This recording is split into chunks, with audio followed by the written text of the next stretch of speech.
When people say to me, Phil, how will I know if I can be hypnotized or not? The answer is, of course, always, you already are.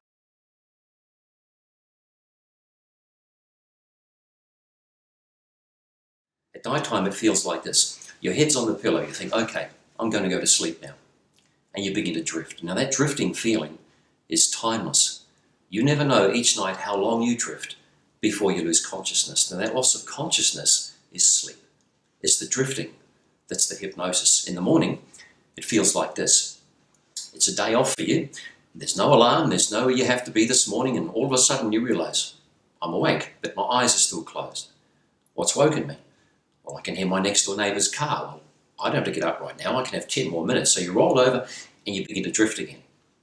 If nothing else bothers you, the next time you glance at the clock, 40 minutes might have gone past. That drifting feeling in the morning with your eyes closed but tuned into the sound of the neighbour's car is pure hypnosis. I mean, sometimes we just call it different things. We call it daydreaming, zoning out, being in the zone, being off with the fairies. Long-distance truck drivers call it tunnel vision, highway hypnosis, white line fever. Vietnam veterans call it the 1,000-yard stare. If you've ever heard of somebody gazing into a fire, being mesmerized by the flames, or an artist on stage giving a mesmerizing performance, it's named after Dr. Franz Anton Mesmer, the father of hypnosis. Being so involved in a book or a movie that you can't hear somebody talk to you, that's hypnosis. Traveling on the freeway, you missed your exit, your mind was somewhere else, that's hypnosis. Arriving at your destination, completely unsure as to whether or not you actually drove there, that's hypnosis. We're actually going in and out of a natural state of trance around about every 90 minutes during our waking time.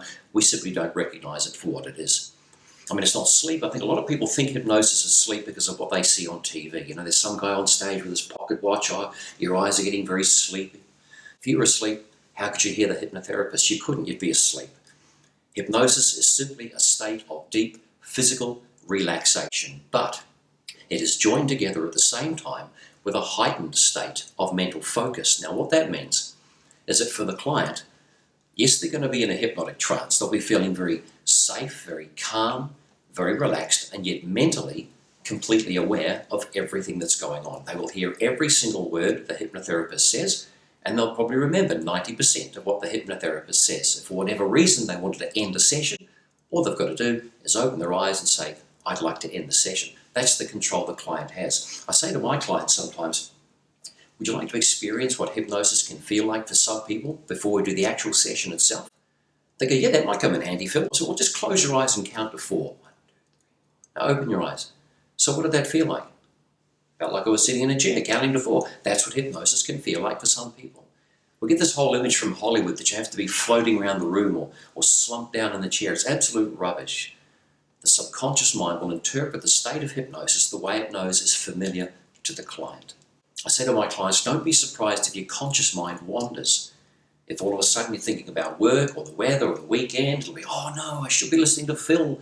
What if I missed something really important? And they come back to my voice and here I am still going blah, blah, blah, blah, blah. And before they know it, whoop, they're off somewhere else. It's completely normal. It simply means that their conscious mind is bored and it wants to go for a walk. It's what conscious minds do when they get bored. They go for walks. But it's not the conscious mind we're talking to. It's the subconscious, and it only has one job, self-preservation. It never leaves their side. It listens intently to every single word the hypnotherapist is saying, instantly weighs it up. If it's good for the client, lets it through. If it's not good for the client, totally rejects it. It's up to the hypnotherapist to make sure that we are only wording our suggestions so they're going to be accepted.